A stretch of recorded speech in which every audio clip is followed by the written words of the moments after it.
নমস্কার শ্রোতা বন্ধুরা, ফেরারি মোনা পিওর সোল ইউটিউব চ্যানেলে আপনাদের সকলকে জানাই স্বাগত। আজ আপনাদের শোনাতে চলেছি লেখক সুকান্ত দাসের কলমে একটা হাড় হিম করা ভৌতিক গল্প, রায় দিঘির ভুতুড়ে বাড়ি। আর হ্যাঁ, আপনাদের কাছে অনুরোধ রইল, যারা গল্পটি শুনতে আসছেন তারা অনুগ্রহ করে চ্যানেলটিকে সাবস্ক্রাইব করে দেবেন এবং হ্যাঁ, পাশে থাকা বেল আইকনটা অবশ্যই প্রেস করে রাখুন। তাহলে আর দেরি না করে শুনতে থাকুন আমাদের আজকের নিবেদন, লেখক সুকান্ত দাসের কলমে রায় দিঘির ভুতুড়ে বাড়ি।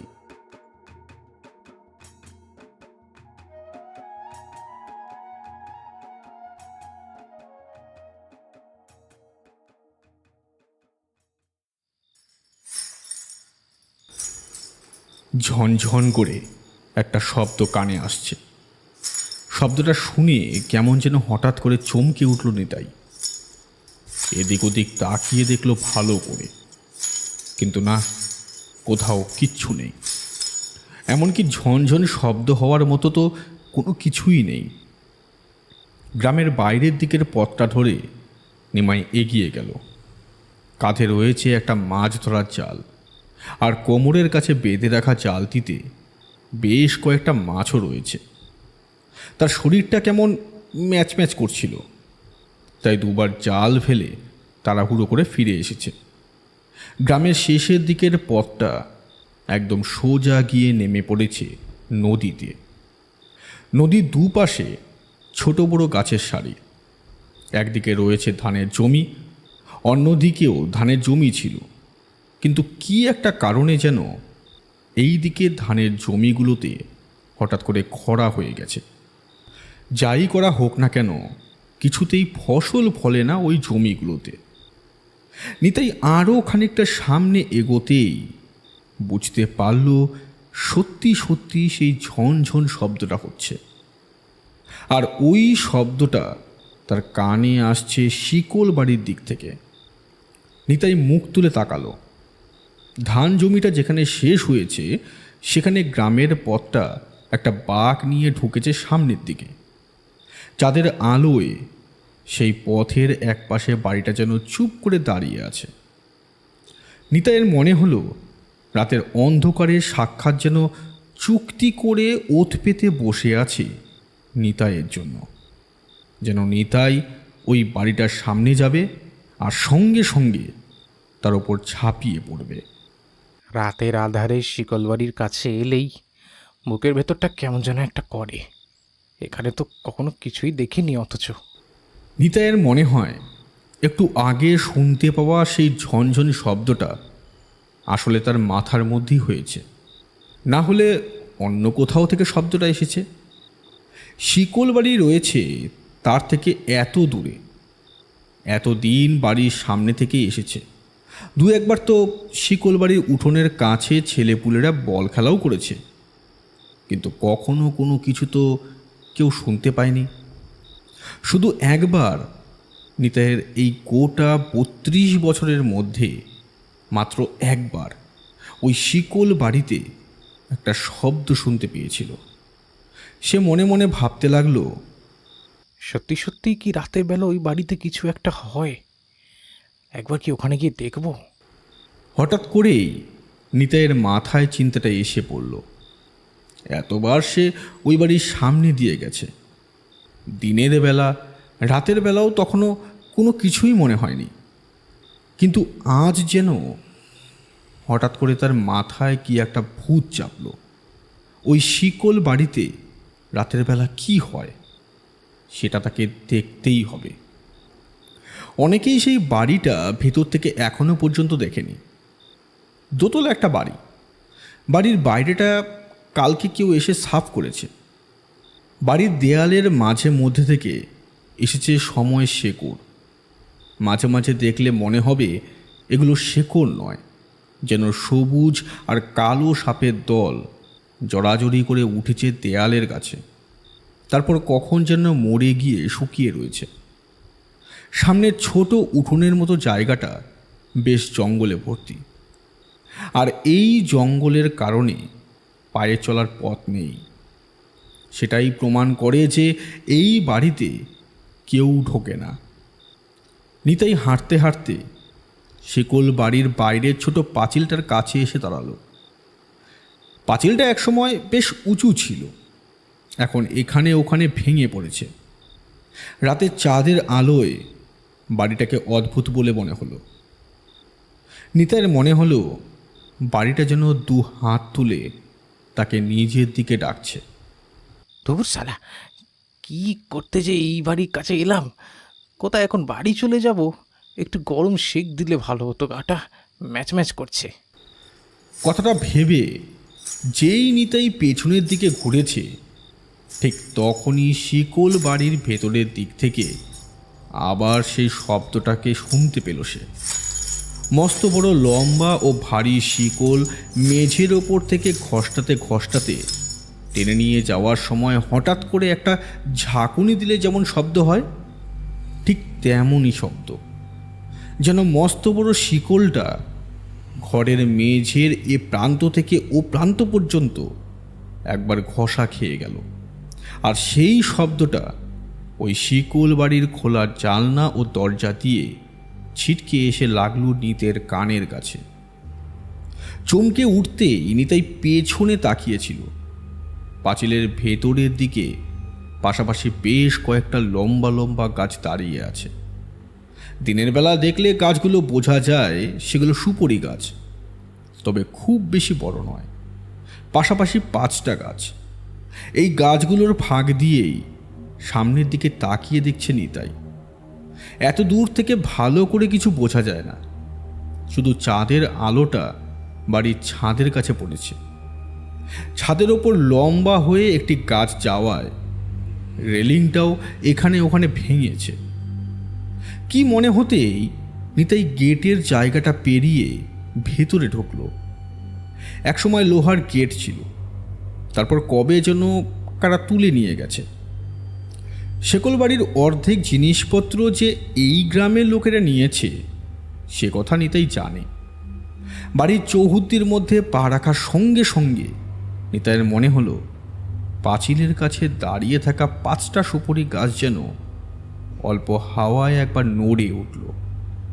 তারপর সেই জঙ্গলের মতো জায়গায় প্রায় হাঁটুর কাঁচ পর্যন্ত ডুবে যাওয়ার ঘন ঘাস পাতার মধ্যে থেকে নিতাই যত সামনের দিকে এগোতে লাগলো, ততই যেন মনে হতে লাগলো যে বাড়ির ভেতরে সেই শেকলের শব্দটা হয়ে চলেছে। নিতাই ভয় পায়নি, একটা অদ্ভুত কৌতূহল তার মধ্যে জেগে উঠেছিল সেদিন। এতদিন ধরে যে বাড়ি পরিত্যক্ত হয়ে পড়ে আছে, এতবার যে বাড়ির কাঁচ দিয়ে হেঁটে গেলেও কিছু হয়নি, সেই বাড়ির ভেতর এমন শব্দ হয় কি করে? এত রাতে ওই বাড়ির ভেতরে মেঝেতে শেকল টানছে কে? নিতাই আরও একটু সামনে এগিয়ে গেল। সামনের দিকে উঁচু মতো বারান্দা আছে। একটা ছোট 3 থাক সিঁড়ি পেরিয়ে সেখানে উঠল নিতাই। দ্বিতীয় ধাপের কাছে যেই সে পা রেখেছে, অমনি ঘরের দরজার কাছে কালো অন্ধকারের মাঝে যেন কি একটা আছে। বাড়িতে সেই শিকলের শব্দটা তখনও শোনা যাচ্ছে। নিতাই কিছু বুঝে ওঠার আগেই আরও একটা ব্যাপার দেখতে পেল। এই অন্ধকার ঘরের ভেতর থেকে একটা চাপা হাসির শব্দ শোনা যাচ্ছে। যে হাসছে সে কোনো পুরুষ মানুষ নয়, মহিলা। সেই হাসির শব্দের সঙ্গে সঙ্গে শিকলের শব্দ যেন দ্বিগুণ হয়ে উঠেছে। হঠাৎ নিতাইয়ের মনে হলো তার দুটো পা শক্ত কিসের সাথে যেন আটকে গেছে। সঙ্গে সঙ্গে কপালের পাশটা ফেটে গিয়ে গল গল করে রক্ত পড়তে লাগলো তার। পরক্ষণেই একটা হ্যাচকা টানে নিতাই ঢুকে গেল সেই অন্ধকার একতলার ঘরের ভেতরে। নিতাই শুধু দেখতে পেল শিকলের শব্দের সঙ্গে সঙ্গে ওই অন্ধকার ঘরের মধ্যে কি যেন একটা হিংস্র জন্তুর মতো কিছু একটা এগিয়ে আসছে তার দিকে। এক মুহূর্তের জন্য তার মুখটা দেখতে পেল নিতাই। তারপরে চিৎকারের শব্দটা একবার মাত্র হলো, আর সঙ্গে সঙ্গে শব্দটা কিসে যেন চাপা পড়ে গেল এক মুহূর্তের জন্য।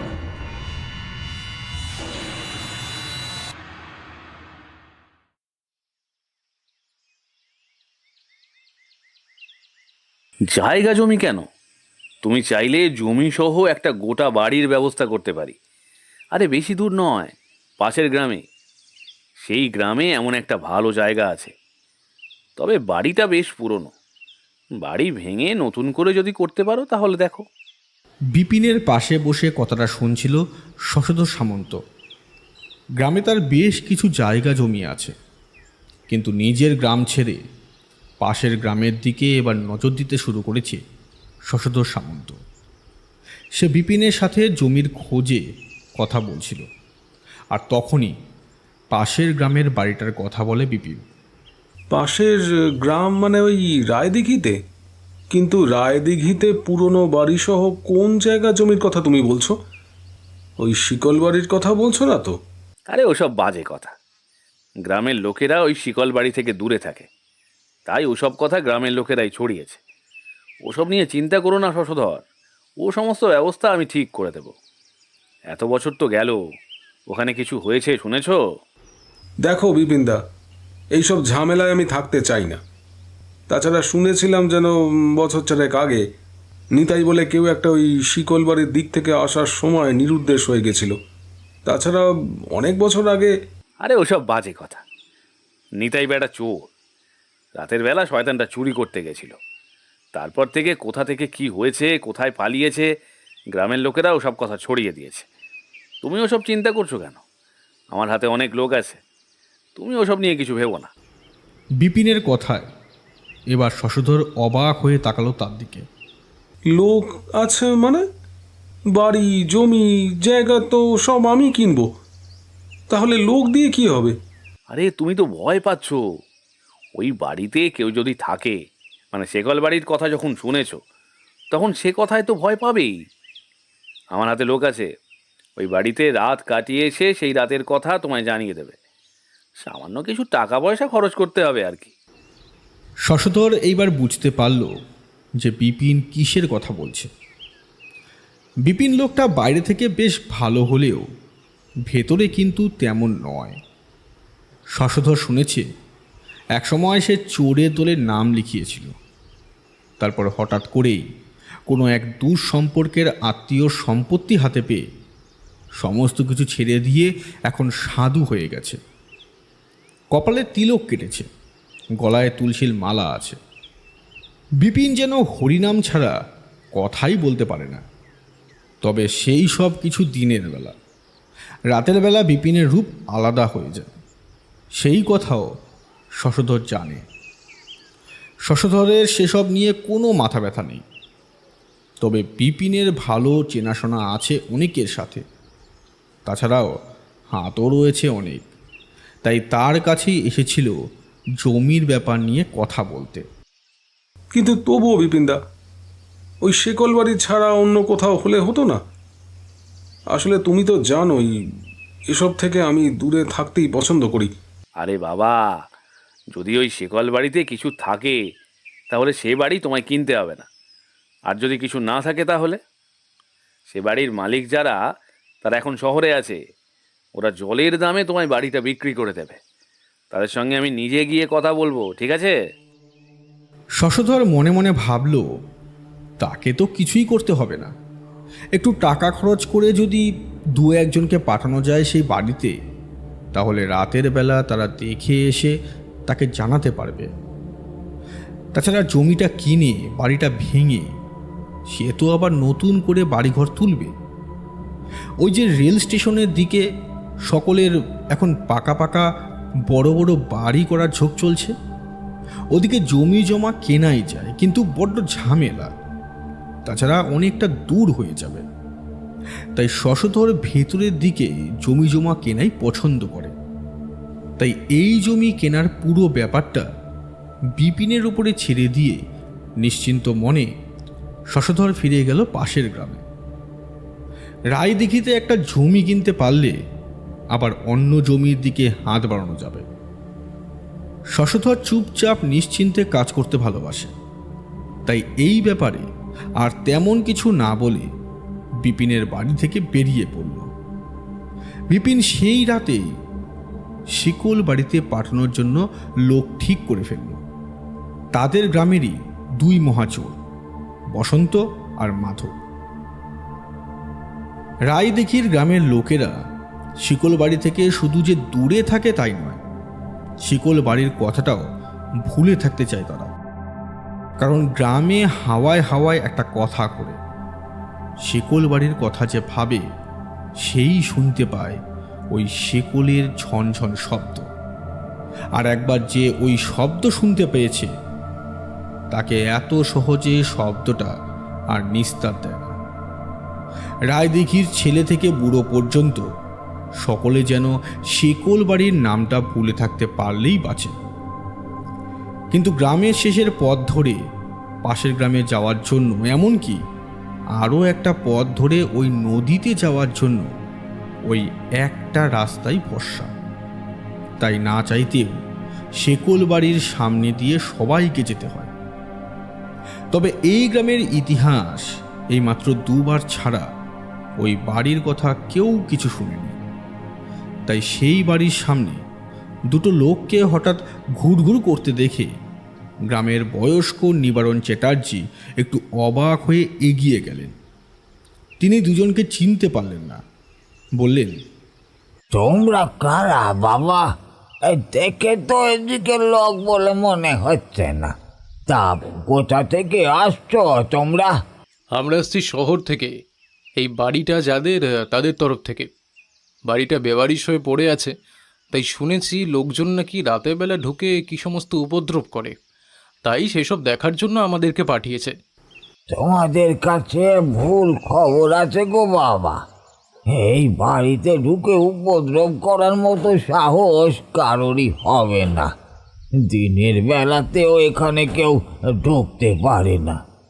আগে যদিও ছেলেপুলের দল মাঝে মাঝেই সামনের দিকে ঢুকে পড়তো।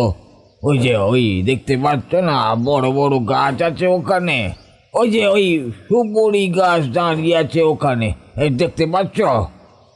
সবের জন্যই ঢুকতো। এখন ওরাও আর ঢোকে না। আমাদের গ্রামে নিতাই হারিয়ে যাওয়ার পর থেকে। নিতাই? এই নিতাইটাই বা কে? আর এই নিতাই হারিয়ে গেলই বা কিভাবে? তা জানি না গো বাবা। সে মাছ ধরতে বেরিয়েছিল, মাঝে মাঝেই বেরোতো, কিন্তু অনেক রাত হয়ে যাবার পরেও ফিরে আসছে না দেখে নিতাইয়ের বউ চিন্তায় পড়ে যায়। তখন গ্রামের লোকজন নিয়ে খোঁজাখুঁজি ডাকাডাকি করেও কোনো আর লাভ হলো না। নদীর ধার পর্যন্ত গিয়েও ফিরে আসে সবাই। পরদিন সকালে কি একটা যেন ওই বাড়ির মধ্যে, মানে উঠোনের কাছে ওই যে সিঁড়ি দেখতে পাচ্ছ, ওইখানটায় নিতাইয়ের জাল আর জালে পড়ে থাকা মাছগুলো দেখতে পাওয়া যায়। সেই জালের ভেতরে থাকা মাছগুলো মরে কাঠ হয়ে গেছে। তারপরই বোঝা যায় নিতাই এই বাড়িতেই ঢুকেছিল। কিন্তু রাতের বেলাতেই নিতাই কেন যে ঢুকেছিল সেসব বিষয় আর জানা যায়নি।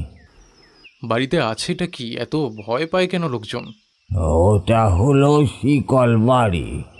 ওই বাড়িতে আসলে কি আছে সে কথা কেউই জানে না। কেউ কখনো কিছু দেখেও নি। আজ পর্যন্ত দুজন ওই বাড়ি থেকে হারিয়ে গেছে।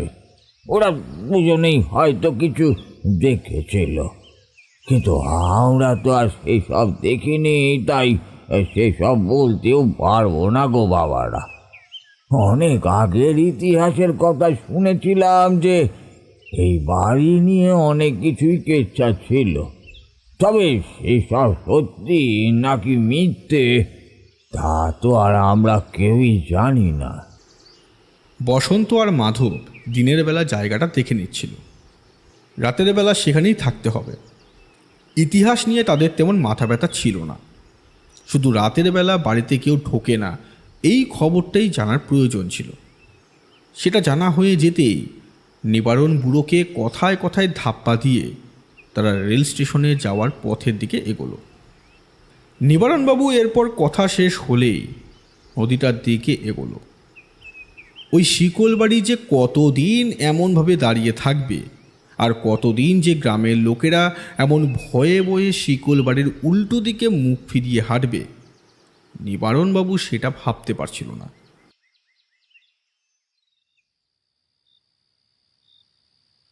তখন রাত গভীর। দূর থেকে ঝিঝি পোকার ডাকের শব্দ শোনা যায়। গ্রামের শেষে নদীর ধার বরাবর ছোটোখাটো জঙ্গল। সেই জঙ্গলের মাঝে রাতের বেলা শিয়ালের দল একসাথে কোরাস গাইতে শুরু করেছে। তবে মাঝে মাঝে কোরাসের শব্দ যেন থেমে যায়। ঢোল বাজাতে বাজাতে ঢুলি যদি কখনো তাল ভুল করে, তাহলে যেমন থেমে গিয়ে আবার নতুন করে শুরু করে, শিয়ালের দল মাঝে মাঝে তেমনই করে। আকাশে চাঁদের আলো আজ একটু বেশি, কাছেই অমাবস্যা, তাই চাঁদের শুভ্র আলোতে গ্রামের পথ, শেকলবাড়ির সামনের জঙ্গল, শেকলবাড়ির ছাদের কাছে হাঁ হয়ে থাকা কঙ্কালের দাঁতের মতো ফাটল, সব কিছু ভালোভাবে বোঝা যাচ্ছিল। আর বোঝা যাচ্ছিল শেকলবাড়ির দেয়ালের ধার বরাবর দাঁড়িয়ে থাকা লম্বা 4টে সুপুরি গাছ আছে। বসন্ত প্রথমে ঢুকল, তার পেছনে মাধব। দুজনের কাছেই রয়েছে দেশলাই মোমবাতি। বাইরে চাঁদের আলো থাকলেও ভেতরে তো অন্ধকার, তাই বাড়ির ভেতরে ঢোকার পর তো আর এত সহজে কোনো কিছু বোঝা যাবে না। বসন্ত এগোতে এগোতে বলল, লোকজন আজকাল কী সমস্ত কাজের জন্য টাকা পয়সা দেয় মাইরি। বিপিনদা সত্যি হেব্বি লোক আছে ভাই। বেশ একটা ভালো জিনিস ঠিক করে ধরে ধরে পাকড়াও করেছে একেবারে। কিন্তু বাড়িটা কে কিনবে বলতো? যতদূর আমি শুনেছি শশধর জমিটা কিনতে চায়, কিন্তু শশধর হলেও ভীতু মানুষ, তাই পয়সা দিয়ে আমাদেরকে পাঠিয়েছে যাতে আমরা রাতের বেলা এখানে থাকি, আর তারপর গিয়ে তাকে সমস্ত ঘটনাই বলি। কিন্তু কাজটা কি ঠিক হলো? দেখ, চুরি করা আলাদা ব্যাপার, আর এমন একটা জায়গায় থাকা যেখানে এখানকার লোকেরা থাকতেও ভয় পায়, সেটা তো অন্য, তাই না? ব্যাপারটা একেবারেই আলাদা। আরে তার জন্যই তো এতগুলো টাকা দিচ্ছে, এমনি এমনি কি আর অত টাকা পাওয়া যায়? তুই এত চিন্তা করছিস কেন বলতো? চল না, চল, আমি আছি তো, চল। বাড়িটার সামনে দাঁড়িয়ে বসন্ত আর মাধবের কেমন যেন মনে হচ্ছিল। বাড়ির মাঝে হাঁ করে থাকা দরজার জায়গাটা পেরিয়ে ভেতরে ঢোকার পর জঙ্গলের মাঝে পা রাখার সঙ্গে সঙ্গে মাধবের মনে হয়েছিল এই বাড়িতে না ঢুকলেই ভালো হতো। আর ঠিক তখনই কানের কাছে কোথা থেকে যেন ভেসে আসছিল একটা ঝনঝন শব্দ।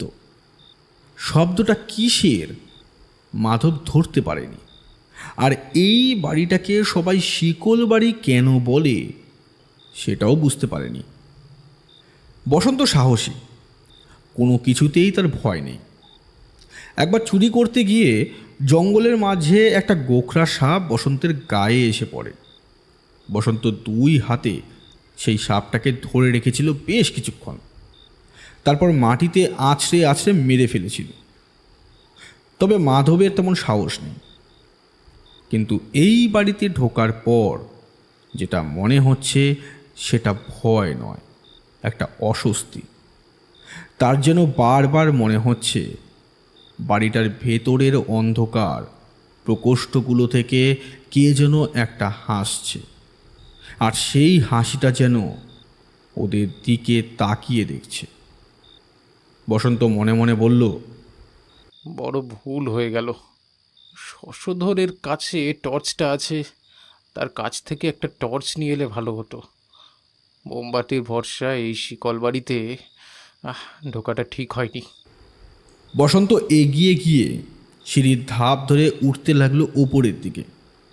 তখনও পেছনের দিকে তাকিয়ে তার মনে হয় কেউ যেন তাদের এখনও দেখছে। চাঁদের আলোতে স্পষ্টভাবে দেখা যায় গ্রামের পথ, কিন্তু কোথাও কেউ নেই। পাঁচিল আর বাড়ির মাঝে প্রহরীর মতো দাঁড়িয়ে রয়েছে 5টা সুপারি গাছ। মাধবের কেমন যেন একটা খটকা লাগলো। দিনের বেলা সুপারি গাছগুলো সে গুনেছিল, তখন 4টে সুপারি গাছ ছিল বলে মনে হলো, কিন্তু এখন 5টা সুপারি গাছ হলো কি করে? কথাটা ভেবেই তার ওই সুপারি গাছগুলোর দিকে আরেকটু এগিয়ে যেতে ইচ্ছে হলো। দেখ মাধব, কিছু না ভেবে আগে চল বাড়িটা একবার ঘুরে দেখে নি, তারপরে কোনো একটা ঘরে গিয়ে রাতের বেলাটা কাটিয়ে দিয়ে ভোরের বেলাতেই একবারে বেরোতে পারলেই তো হলো। কিন্তু আমার কেমন যেন ভয় করছে জানলি, যেন মনে হচ্ছে আমাদেরকে কেউ না দেখছে। একটা শব্দ শুনতে পাচ্ছিস? একটা শেকলের ঝনঝন শব্দ। কেউ যেন একটা উপর দিক থেকেই একটা ভারী শেকল টেনে নিয়ে যাচ্ছে বলেই আমার কিন্তু মনে হচ্ছে।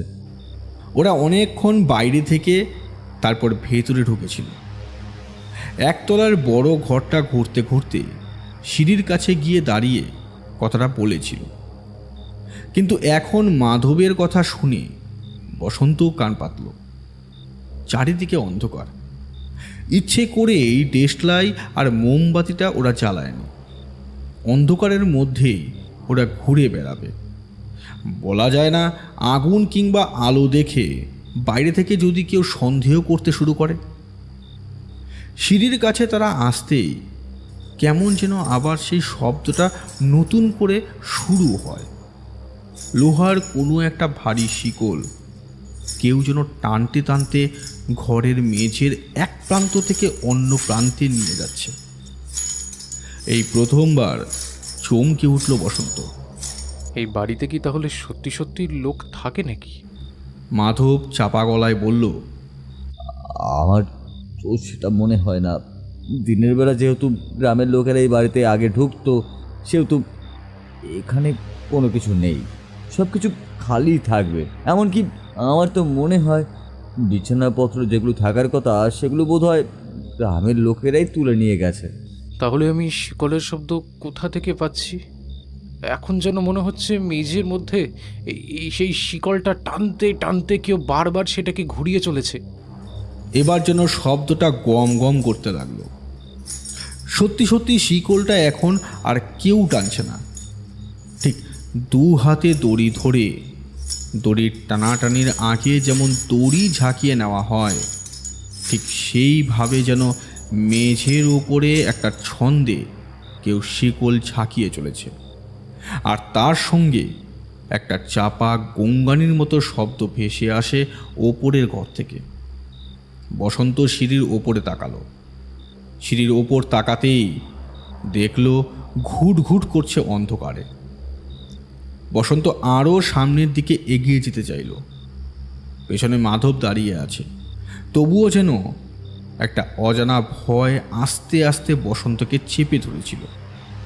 মাধব বলল, এই ভাই, এখনো সময় আছে, চল চল আমরা এখান থেকে বরং বেরিয়ে যাই। কিন্তু বসন্তর তখন কেমন যেন জেদ চেপে গেছে। ওপরের ঘরে ভারী শিকল নিয়ে কে এমন শব্দ করছে সেটা তাকে দেখতেই হবে।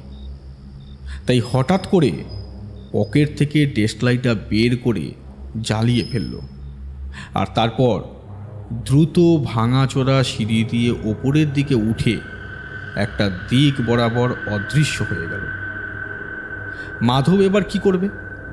তার আরও বেশি ভয় করতে লাগলো। ওপরের দিকে দোতলাটা ছোট, সত্যি বলতে বাড়িটাই ছোট। একতলায় পাশাপাশি 2টো ঘর, সামনে লম্বা বারান্দা।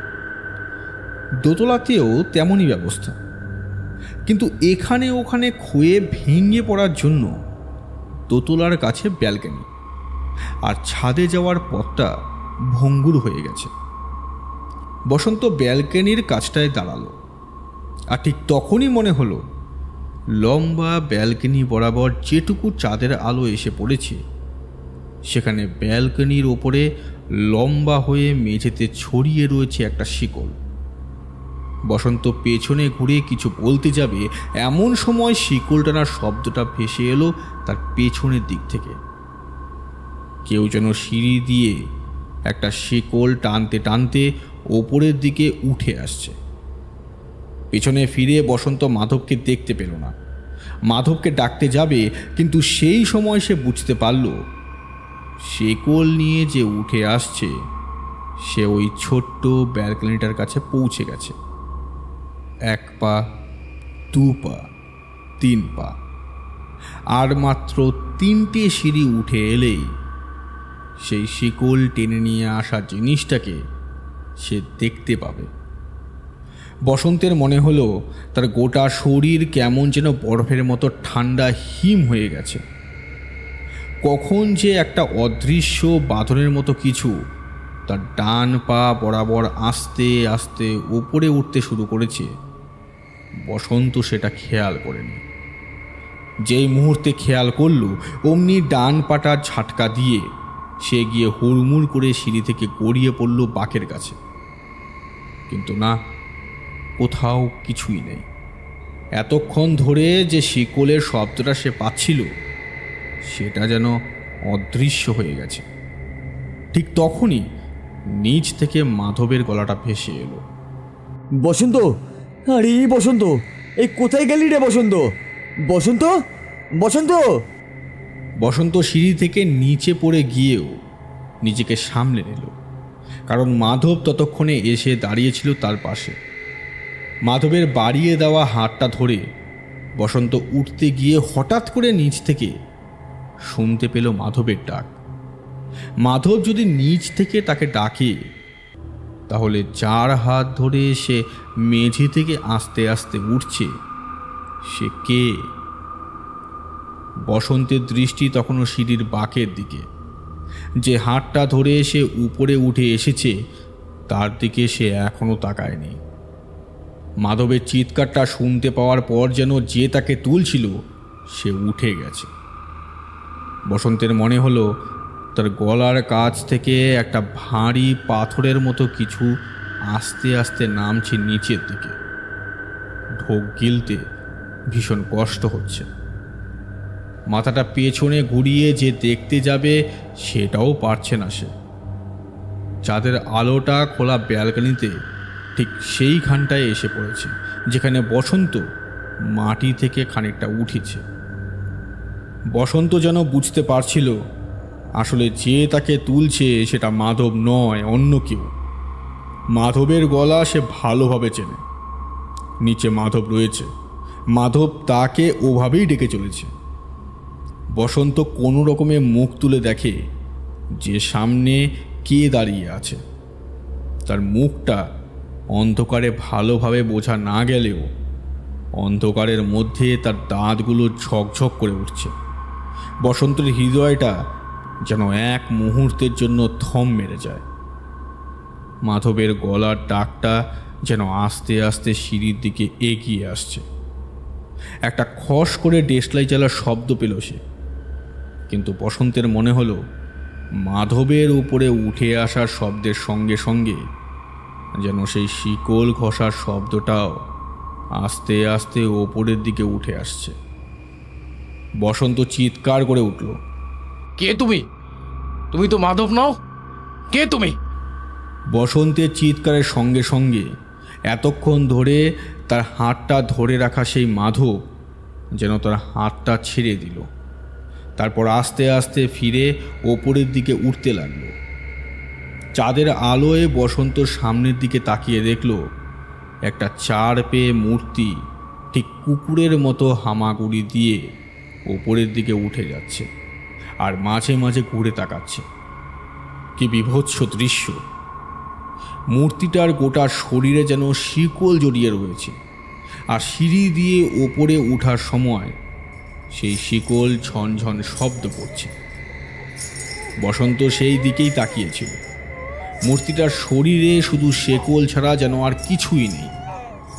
একটা চাপা হাসির শব্দের সঙ্গে তীব্র গঙ্গানির আওয়াজ শোনা যাচ্ছে। বসন্তের চিৎকার শুনে বোধ হয় মাধব সিঁড়ি দিয়ে দ্রুত উঠে এসেছিল উপরের দিকে। সিঁড়ির বাঁকের কাছে বসন্তকে দেওয়ালের কাছে হেলান দিয়ে এমনভাবে বসে থাকতে দেখে মাধবের বুকের ভেতরটা কেমন করে উঠল। আর একটু এগোতেই বুঝতে পারল, না, কিছুই হয়নি, বেঁচে আছে। মাধব তাড়াতাড়ি এগিয়ে গেল বসন্তের দিকে। তার কাঁধের কাছে হাত রেখে তাকে ঝাঁকাতেই বসন্তর জ্ঞান আসে। বসন্ত চোখ মেলে মাধবের দিকে তাকিয়ে বলল, শিকল বাড়ির কথা মিথ্যে নয় মাধব, এই বাড়িতে কিছু একটা আছে। ওই ঘরে গিয়ে ঢুকেছে জিনিসটা। আমি আমি আমি ওকে দেখবই, আমি দেখবো ওকে। মাধব প্রায় চিৎকার করে বলে উঠল, তুই কি পাগল হয়ে গেছিস নাকি? তুই নিজের চোখে দেখছিস তাকে, তারপরেও তুই ওপরের দিকে গিয়ে দেখতে চাইছিস ওকে? এই বাড়িতে কিছু একটা আছে ভাই। দিনের বেলায় ওই দাওয়ার কাছে আমরা 4টে সুপুরি গাছ দেখতে পেয়েছিলাম, মনে আছে তোর?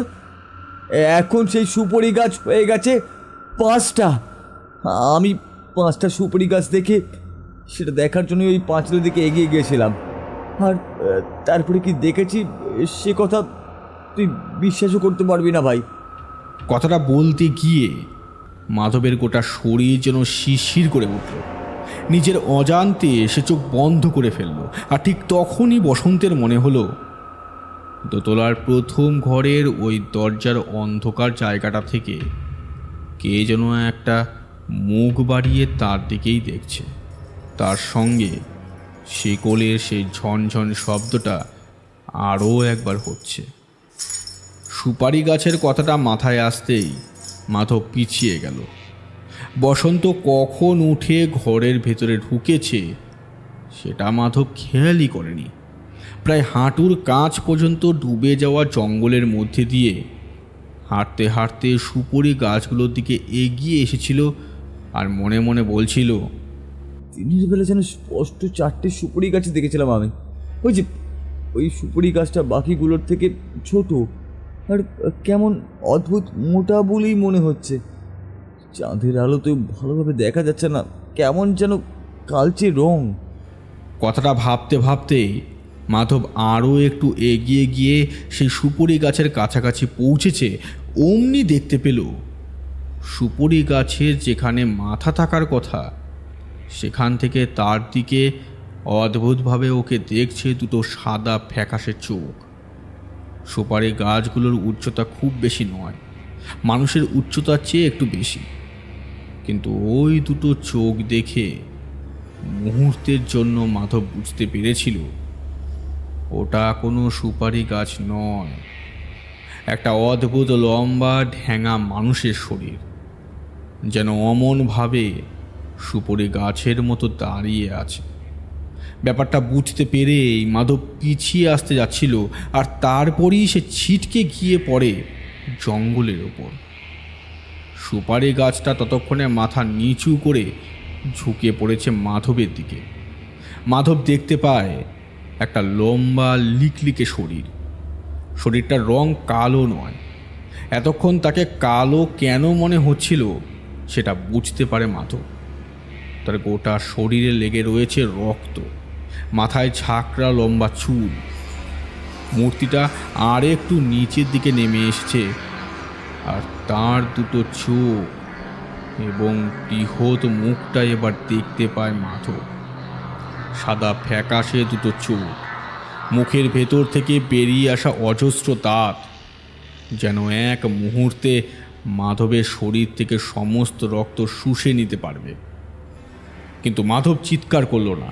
প্রচণ্ড অবাক হয়ে গিয়েছিল জিনিসটা দেখে যে ওটা আসলে কি। কিন্তু সেটা বোঝার আগেই সুপারি গাছটা যেন মাটি থেকে নিজেকে সম্পূর্ণ তুলে নিল। তারপর একটা অদ্ভুত ঝাঁপ দিয়ে গিয়ে পড়ল শিকল বাড়ির দোতলার ব্যালকনির ওপরের দিকে সিঁড়ির কাছে। সেখান থেকেই একবার ঘুরে তাকালো মাধবের দিকে। মাধব ভয়ার্ত চোখে তাকিয়ে দেখল তার শরীরটা এখন খানিকটা বদলে গেছে। একটা উলঙ্গ শরীর, সেই শরীরে যেন এখান ওখান থেকে ঝুলছে লোহার শিকল। সেই শিকলগুলো যেন চাঁদের অল্প আলোয় শরীর থেকে বেরিয়ে আসা লিকলিকে সাপের মতো দেখাচ্ছিল। আর সেইভাবেই জিনিসটা ছাদের একটা দিক ধরে আর একটা পাল্টি খেয়ে উঠে পড়ল ছাদের ওপর। ওটা কি ছিল? মাধব বুঝতে পারছিল না। চোখের সামনে একটা সুপারি গাছ এমন শিকল জড়িয়ে থাকা একটা উলঙ্গ প্রাণীতে পরিণত হয়ে গেলে যে কেউই অবাক হয়ে যাবে। কিন্তু আরও একটা ব্যাপারে মাধব অবাক হয়েছিল। তখন সেটা বোঝার মতো সময় ছিল না তার কাছে। সে মনে মনে ভাবে, বসন্ত কোথায়? বসন্ত যদি বাড়ির ভেতরে ঢুকে পড়ে তাহলে তো ওরও বিপদ হতে পারে। কথাটা বুঝতে পেরেই মাধব কোনো রকমের জঙ্গল থেকে উঠে ছুটে গেল ঘরের দিকে। আর তারপর সিঁড়ি দিয়ে ওপরের দিকে উঠতে যাওয়ার আগেই শুনতে পেয়েছিল বসন্তের কথা। বসন্ত কাকে যেন কি বলছে। তার কথা শুনতে শুনতে সিঁড়ি থেকে উঠছিল মাধব, আর বুঝতে পারছিল সে যেভাবে উঠছে ঠিক তার পাশেই একটা শিকলের শব্দ আস্তে আস্তে খসটাতে খসটাতে চলেছে ওপরের দিকে। তারপরেই বসন্তের চিৎকারে মাধব ছুটে যায়। কিন্তু তুই যদি আমার সঙ্গে না থাকিস, তাহলে এতক্ষণ ধরে আমার সঙ্গে মাধব সে যে কে ছিল তাহলে? এই শিকল বাড়ির সেই আতঙ্ক। আমি জানি না, আমি কিচ্ছু জানি না। আমার মনে হয় শিকল বাড়িতে একটা নয়, অনেক কিছুই আছে। শিকল বাড়ির গল্পটা না জেনে এখানে ঢুকে পড়াটা আমাদের বড্ড বড় ভুল হয়ে গেছে। এক্ষুনি চল ভাই, এক্ষুনি চল। আমরা বরং এখান থেকে চলে যাই। চল চল চল চল চলে যাই। বসন্ত উঠে দাঁড়াতে যাচ্ছিল, ঠিক তার আগেই তার শরীরটা কেমন যেন একটা ছটকা খেল। মানুষ বিদ্যুতের তারে হাত রাখলে যেমন হয় ঠিক তেমন। আর তারপরেই সে লুটিয়ে পড়ল মাটিতে। মাধব তাকে তুলতে যাবে, তখনই সঙ্গে সঙ্গে বসন্ত মুখ তুলে তাকালো তার দিকে। মাধব দেখল বসন্তের মুখে একটা অদ্ভুত হাসি। বসন্ত ঠিক 4 হাত পায়ে হামাগুড়ি দিয়ে কুকুরের মতো এগিয়ে এলো মাধবের দিকে। বসন্তের মুখটা হাঁ হয়ে গেছে, জিভটা বাইরে বেরিয়ে ঝুলছে, মুখের পাশ থেকে বেরিয়ে আসছে লালা। বসন্তের মুখে কোনো কথা নেই। মাধব ভয় পেয়ে আস্তে আস্তে বলল, বসন্ত, এই বসন্ত, এই এমন করছিস কেন? দেখ, আমার কিন্তু এবার মোটেই ভালো লাগছে না। চল না ভাই, চল না, আমরা এক্ষুনি বরং এখান থেকে বেরিয়ে চলি। চল না ভাই, বেরিয়ে চল না ভাই। বসন্ত মুখে কিছু বলল না। অদ্ভুত হাসি বেরিয়ে এলো তার মুখ থেকে। মাধব তখন বুঝতে পারল এই হাসি কখনোই বসন্তর হতে পারে না। তারপরে মাধবকে কিছু করার সুযোগ না দিয়ে বসন্ত 4 হাত পায়ে সিঁড়ি দিয়ে উঠে গেল ওপরের দিকে। আর একটু আগে যে ঘরের ভেতরে ঢোকার জন্য সে বারবার বলছিল, সেই ঘরের ভেতরে অন্ধকারে মিলিয়ে গেল। ঘটনার আকস্মিকতায় মাধব প্রথমে থতমত হয়ে গিয়েছিল। চাঁদের আলোয় সিঁড়ি পর্যন্ত দেখা যায়। ব্যালকনির অর্ধেকটা লম্বালম্বিভাবে চাঁদের আলোয় আলোকিত, বাকিটুকু আর বোঝার ক্ষমতা নেই। ঘরের ভেতরের অন্ধকার থেকে যেন নরক থেকে উঠে আসছে দলা দলা কালো অশরীরী শরীর, আর সেই শরীর থেকে বেরিয়ে আসছে অদ্ভুত কোনো নির্যাস। সেই অন্ধকার ভেদ করে চোখ যেন আলো পর্যন্ত চলে না বলেই মনে হয়। কিন্তু মাধব তো একা বসন্তকে ফেলে নিশ্চিন্তভাবে ফিরতে পারে না। প্রচণ্ড ভয় আর ক্লান্ত ভাব মনে এসে জমা হলেও মাধব এক পা করে ওপরের দিকে উঠতে লাগল।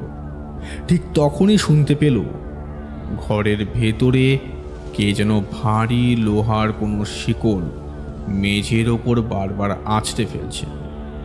শুধু মেঝে নয়, সেটা যেন ঘরের দেয়ালে গিয়ে পড়ছে। মাধব আরও একটু এগিয়ে গেল। পরপর 2টো দেশলাই কাঠি জ্বালিয়ে মোমবাতিটা ধরিয়ে দরজার অন্ধকারের কাছে রাখতেই ভেতরের দিকে একটা আলোর বিন্দু গিয়ে পৌঁছালো। আর সেই আলোর বিন্দুর মধ্যে মাধব দেখতে পেল ঘরের মাঝখানে দাঁড়িয়ে রয়েছে বসন্ত। তার জামা কাপড় ছেঁড়া, কোথা থেকে যেন একটা লোহার শিকল এসে পড়েছে তার গায়ে। সেই লোহার শিকল তার গায়ে জড়িয়ে রাখা, আর তার 2টো প্রান্ত বসন্তের 2 হাতে ধরা। সেটা সে প্রচণ্ড আঘাতে ঘরের দেয়ালে বারবার ছুঁড়ে মারছে, আর তারপর অদ্ভুতভাবে হাসছে। মাধব কাপা কাপা স্বরে বলল, বসন্ত, এই বসন্ত, বসন্ত। বসন্ত আস্তে আস্তে পেছনের দিকে ঘুরল। বসন্তের মাথাটা ঘাড়ের এক পাশে হেলে রয়েছে, তার কপাল ফেটে বেরিয়ে আসছে রক্ত। বসন্ত যেই পেছনের দিকে তাকিয়েছে অমনি সঙ্গে সঙ্গে দমকা হাওয়ায় মাধবের হাতের মোমবাতিটা নিভে গেল। মাধব এই দৃশ্য দেখে থাকতে না পেরে চিৎকার করে উঠল। তারপর সিঁড়ির দিকে ছুটে যাওয়ার বদলে ছুটল অন্যদিকে। পেছন থেকে শিকল বাজানোর শব্দ আর তার সঙ্গে সঙ্গে সেই হাসির শব্দটা ভেসে আসতে লাগলো মাঝে মাঝে। মাধব ছুটতে ছুটতে বুঝতে পারল প্রচণ্ড ভুল করে ফেলেছে সে উল্টো দিকে এসে পড়েছে। কিন্তু এখন আর ফেরার রাস্তা নেই। ব্যালকনি ধরে হেঁটে আসছে বসন্ত। বসন্তকে প্রায় অর্ধ উলঙ্গ বলা চলে। অতটা ভারী একটা শিকল গায়ের ওপর জড়িয়ে সে যে কিভাবে দু হাতে নিজের ওপর আঁচড়াচ্ছে সেটা বুঝতে পারছিল না মাধব। কিন্তু এখন বোঝার সময় নেই। যেভাবেই হোক এখান থেকে পালাতেই হবে তাকে, না হলে যে তাকেও মরতে হবে। মাধব এসে দাঁড়িয়েছে বুঝতে পেরেই বোধহয় বসন্ত পেছনে ঘুরে তাকিয়েছিল। বসন্তের ঘাড় বোধহয় ভেঙে গেছে, সেটা গলার এক পাশে অদ্ভুতভাবে ঝুলছে। মুখ থেকে গল গল করে রক্ত বেরিয়ে আসছে মেঝেতে। ঘরের ভেতর কোনো আলো নেই। পাল্লা ভাঙা জানলার ভেতর থেকে চাঁদের একটু আলো এসে যেন পড়েছে ঠিক মাঝখানে, আর সেইখানে বসন্ত অদ্ভুতভাবে তার গায়ে শেকল আছড়াচ্ছে। বসন্তের গলা থেকে বেরিয়ে আসা শব্দগুলো যে বসন্তের নয় সেটা বুঝতে মাধবের দেরি হলো না। এই কি সেই বসন্ত যার সঙ্গে মাধব এসে ঢুকেছিল এই বাড়ির ভেতর? তখন মাধব তাকে পই পই করে বারণ করেছিল, কিন্তু বসন্ত শোনেনি। বসন্ত অদ্ভুত গলায় বলল, মাধব, মাধব, এবার একবার ওই দেয়ালের দিকে আয় তো মাধব।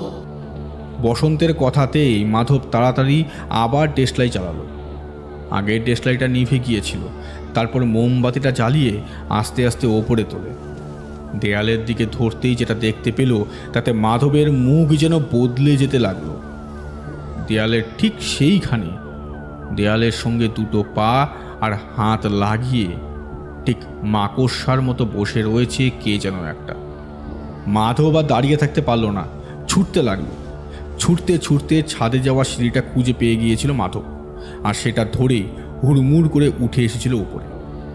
ছাদের রেলিং একসময় কোমরের শেষ অবধি উঁচু ছিল, কিন্তু এখন ক্ষয় পেতে পেতে হাঁটুর কাছ পর্যন্ত চলে এসেছে। ছাদে কোথাও কিছুই নেই। চাঁদের আলোয় চারিদিকে যেন রূপলি আলোর বন্যা বয়ে গেছে। পৃথিবীর অন্তিম সময় ভেসে যাওয়ার যেমন কথা বইতে লেখা থাকে ঠিক তেমনটাই যেন মনে হচ্ছিল। আর চাঁদের আলোয় এই গোটা শিকল বাড়ির ছাদ যেন ভেসে যাচ্ছে, কোথাও কিচ্ছু নেই। ছাদের গায়ে এখানে ওখানে চির ধরেছে।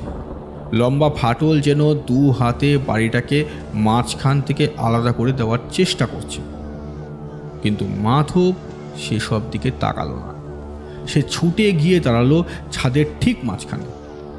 আর তারপরে ছাদে সিঁড়ি দিয়ে কুকুরের মতো হামাগুড়ি দিয়ে উপরে উঠে এলো বসন্ত। তার শরীরে এবার পোশাক নেই বললেই চলে। ছেঁড়া জামা প্যান্টের অংশ কখন যেন খুলে পড়েছে নিচে। প্রায় উলঙ্গ বসন্ত, তার সারা গায়ে জড়িয়ে রয়েছে সেই মোটা ভারী শিকল। এখন যেন শিকলের সংখ্যা আরও বেড়েছে। সিঁড়ি দিয়ে ওপরে উঠতে উঠতে শিকলের ঝনঝন শব্দ হতে লাগলো। মাধব চিৎকার করে বলল, কেন এমন করছিস বসন্ত? কি করছিস তুই এসব? ছেড়ে দে, ছেড়ে দে আমায়, আমাকে তুই ছেড়ে দে বসন্ত, ছেড়ে দে আমাকে। কোথায় বসন্ত? বসন্ত আর কোথাও নেই। এখানে আমি আছি, শুধু আমি। কে তুমি? আর বসন্ত এমনই বা করছে কেন?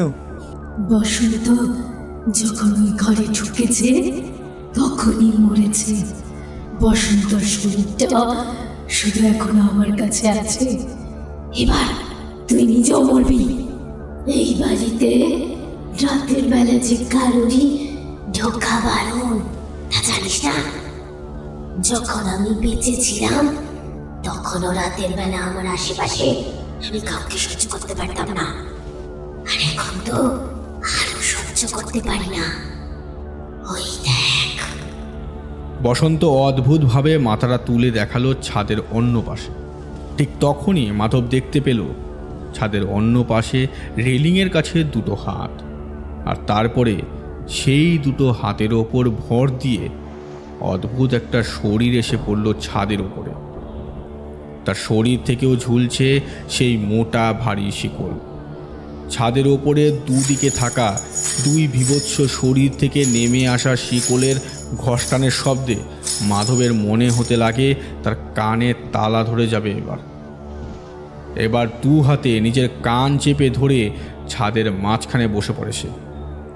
বসন্ত অদ্ভুতভাবে হামাগুড়ি দেওয়ার মতো করে এগিয়ে আসে তার দিকে। তার শরীর থেকে বেরিয়ে আসা শিকলগুলো এখন যেন তার গায়ে জড়িয়ে নেই, তার পেটের ভেতর থেকে ঢুকে পিঠের কাছ থেকে বেরিয়ে এসেছে। রক্ত মাংস সেখান থেকে গড়িয়ে গড়িয়ে পড়ছে। মাধব কি করবে বুঝতে পারছিল না।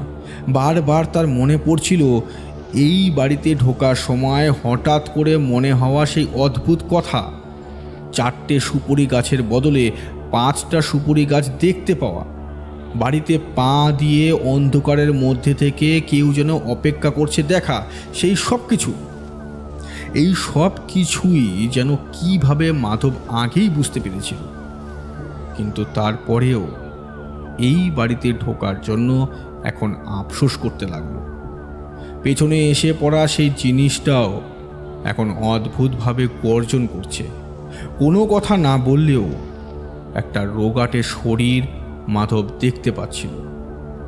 এবার মাধব চেষ্টা করল ছাদের এক পাশের রেলিংটা ধরে যদি কোনো মতে নিচের দিকে নেমে যাওয়া যায়। তাই ছুটে গেল সেই দিকে, আর মাধবকে ছুটতে দেখেই শিকলগুলোর ঝন ঝন শব্দ করে শরীরটা ছুটে গেল তার দিকে। মাধব সামলাতে পারল না, চেষ্টা করেছিল, কিন্তু ভাঙা রেলিংয়ের দিকটা এতটাই আলগা হয়েছিল যে রেলিংটা ধরে দাঁড়াতে গিয়েই মাধবের শরীরটা ছিটকে গেল শূন্যে। একটা প্রচণ্ড চিৎকার করে উঠল মাধব। নিচে মাটিতে পড়তে পড়তে এবার মাধব দেখতে পেল একটি মেয়ে দাঁড়িয়ে আছে, ঠিক সে যেখানে পড়ছে তার থেকে একটু দূরে। মেয়েটার পরনে একটা লাল পাড়ের শাড়ি। আর কিছু দেখার মতো অবস্থায় মাধব ছিল না। ওপর থেকে সশব্দে মাটিতে পড়ে ঝোপ জঙ্গলের মাঝে। এক মুহূর্তের মধ্যে তার প্রাণটা বেরিয়ে গেল। একটা গাছের শিকড়ের খোঁজ সোজা তার বুকের ভেতরে গিয়ে ঢুকেছিল। তারপর সব শান্ত হয়ে যায়। আস্তে আস্তে এক সময় শিকল বাড়ির আশেপাশে আবার আগের মতো ঝিঝি পোকা ডাকতে শুরু করে। শুধু মাধবের রক্তে ভেসে গেল জঙ্গলের ডালপালা।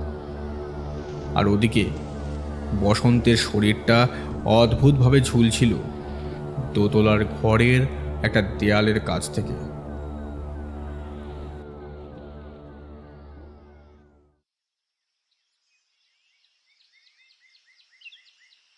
কি করে জানবো বলো তো বাবা? আমাদের গ্রামের লোক তো আর নয় সে। ওদের ওই সেদিন সকালেই দেখেছিলাম এখানে ঘুরছিল, বলছিল নাকি শহর থেকে এসেছে, যাদের বাড়ি তাদেরই ভাই ফরমাস খাটতে। কিন্তু এমনভাবে ওদেরকে মারলো বলুন তো? মনে তো হলো মাধব ছাদ থেকে পড়ে গেছে, কিন্তু কিন্তু বসন্তকে ওইভাবে দেওয়ালের অতটা উপরে তুললো কি? বাড়ির ইতিহাসের কথা ওদের বলেছিলাম, ওরা তো আমার কোনো কথাই শুনলো না। তোমার যদি সময় থাকে তাহলে তুমি শোনো, আমি যতটা জানি ততটাই বলি। ওই বাড়ি ছিল এক সময় এখানে অঞ্চলের এক জমিদারের এক আত্মীয়ের। জমিদারের সেই আত্মীয় স্ত্রীর হঠাৎ করেই পাগলামি দেখা যায়। দিনের বেলায় সব কিছু ঠিক থাকে, কিন্তু রাত হলেই চিৎকার চেঁচামেচি শুরু করে দেয়। সামনে কাউকে পেলে তাকে আঁচড়ে কামড়ে মেরে ফেলার চেষ্টা করে। ক্রমে ক্রমে এমন হতেই লাগলো যে রাতের অন্ধকার নামলে তাকে আর ঘরের মধ্যেও রাখা যেত না। প্রথমে ঘরের দরজা জানলা বন্ধ করে রাখার চেষ্টা করা হয়, কিন্তু ওটা করলে সে নিজেই নিজের হাতে বায় কামড় বসাতো, নখ দিয়ে চিড়ে ফেলতো গলা বুক। তাই অন্ধকার নামলে বাধ্য হয়ে তাকে শিকল দিয়ে বেঁধে রাখা হতো। তাকে রাখার জন্য এই গ্রামের শেষের দিকেই বাড়িটা তৈরি হয়েছিল। তখন এদিকে গ্রাম তৈরি হয়নি। আসল গ্রাম ছিল এখান থেকে বেশ অনেকটা দূরে।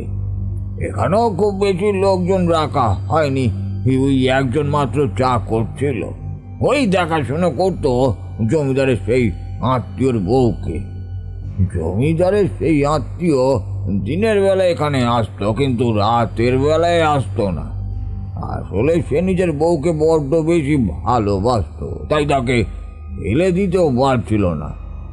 মানুষটা পাগল হয়ে গেছে, কিন্তু যদি ঠিক হয় তবে যতই দিন যেতে লাগলো ততই যেন তার পাগলামিও বাড়তে লাগলো। আশেপাশে কেউই থাকতো না, তাই না হলে তার চিৎকার গ্রামের লোকেদের কানে গিয়ে পৌঁছাতো। একদিন রাতে প্রচণ্ড বৃষ্টি হয়েছিল। সেই ঘরে তাকে রাতের বেলা শিকল দিয়ে বেঁধেও রাখা হতো।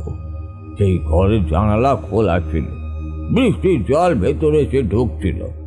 কাজের লোকটা বাইরের দরজায় ফাঁক দিয়ে সেটা দেখতে পেয়ে ঘরের ভেতরে ঢুকে আসে। ওটা বন্ধ করে আবার চলে যাবে বলেই সে ঠিক করেছিল, কিন্তু কিভাবে যেন একটা হাত তার খুলে যায়, আর সেভাবেই সে শিকল বাঁধা শিকল উপড়ে ফেলে এক মুহূর্তে তারপর সে শিকল দিয়ে জড়িয়ে ফেললো সেই কাজের লোকটার গলাটা। এমন ভাবে জড়িয়েছিল যে কাজের লোকটি অনেক চেষ্টা করেও কিছু করতে না পেরে শেষে সেই বউয়ের গলা চেপে ধরে। পরদিন সকালে যখন সেই জমিদারের আত্মীয় লোকটা, মানে যে বউটাকে বেঁধে রাখা হতো, তার স্বামী ওই বাড়িতে এসে দেখতে পায় যে এক বিভৎস দৃশ্য। কোন এক অদ্ভুত কারণে তার বউ এবং তার কাজের লোকটি দুজনেই একসাথে মারা গেছে, আর তাদের দুজনের শরীরটা ঠিক ওই জানলার কাছে হেলে পড়ে আছে। জানালার দিকে ভার থাকার জন্য তাদের শরীর মাটিতে পড়ে, আর দুজনেরই চোখ খোলা, মুখ থেকে রক্ত বেরিয়ে এসেছে। ভারী দুটো শিকল দুজনের শরীরে এমন ভাবে জড়িয়ে গেছে যে ওই শিকল ছাড়াতে ভীষণই কষ্ট করতে হয়েছিল। তারপরে বাড়িতে যে থাকতো সে মাঝে মাঝে শিকলের শব্দও শুনতে পেত। শিকলের শব্দে অধৈর্য হয়ে এই বাড়ি ছেড়ে সবাই চলে যায়। শুনেছি যে এই বাড়িতে অনেক বছর কারোর কোনো ক্ষতি হয়নি, তাহলে রাতের বেলা শিকল বাড়ির মধ্যে না ঢুকলে কোনো ক্ষতি হওয়ার সম্ভাবনা নেই। আজ থেকে অনেক বছর আগে একটি বাচ্চা ছেলে রাতের বেলা ভুল করে ওই বাড়িতে ঢুকে পড়েছিল। তার দেহ খুঁজে পাওয়া যায় ওই বাড়ির একতলার ঘরের ভেতরে।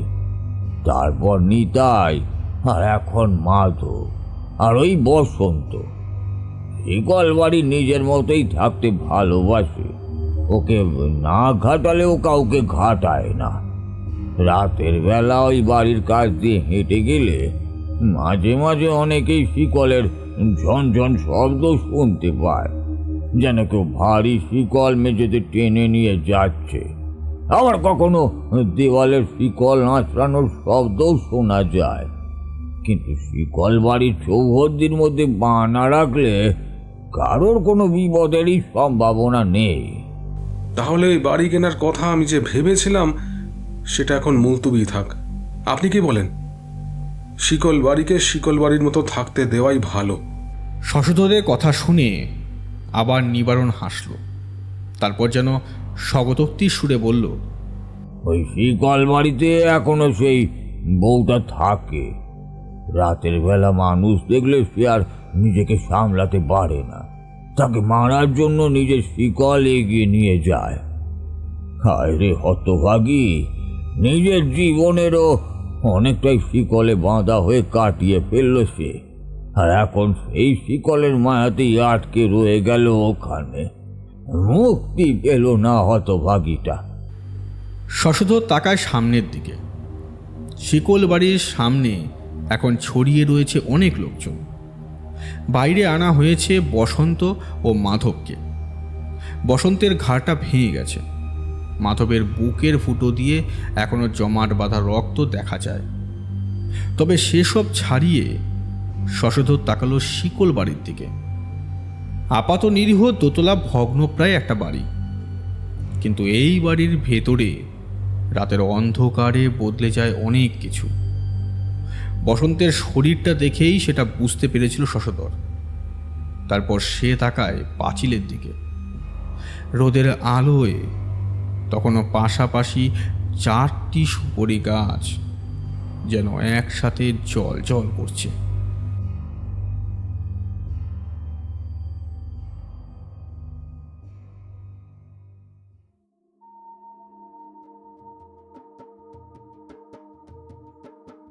এতক্ষণ শুনছিলেন লেখক সুকান্ত দাশের কলমে গ্রাম বাংলার ভূতের গল্প রায় দিঘির ভুতুরে বাড়ি। আমাদের আজকের গল্প পাঠে ছিল শুভজিৎ। এছাড়াও অন্যান্য চরিত্রে সাগর নীল, অতনু, নীল, মৌমিতা এবং গল্পের সূত্রধার ও বিশেষ চরিত্রে আমি বুবাই। এছাড়াও শব্দগ্রহণ ও আবহে মিহান্স প্রোডাকশন হাউস, প্রচ্ছদ অলঙ্করণে দীপক এবং পর্ব পরিচালনায় মৌমিতা। আমাদের আজকের নিবেদন আপনাদের কেমন লাগলো তা অবশ্যই কমেন্ট করে জানান। ভালো লাগলে লাইক ও শেয়ার করতে ভুলবেন না। আর হ্যাঁ, চ্যানেলে যদি নতুন হয়ে থাকেন তাহলে চ্যানেলটিকে সাবস্ক্রাইব করে পাশে থাকা বেল আইকনটা অবশ্যই প্রেস করে রাখুন। দেখা হচ্ছে আগামী সপ্তাহে নতুন কোনো গল্প নিয়ে। ততক্ষণ সুস্থ থাকবেন এবং অবশ্যই গল্পে থাকবেন। ধন্যবাদ।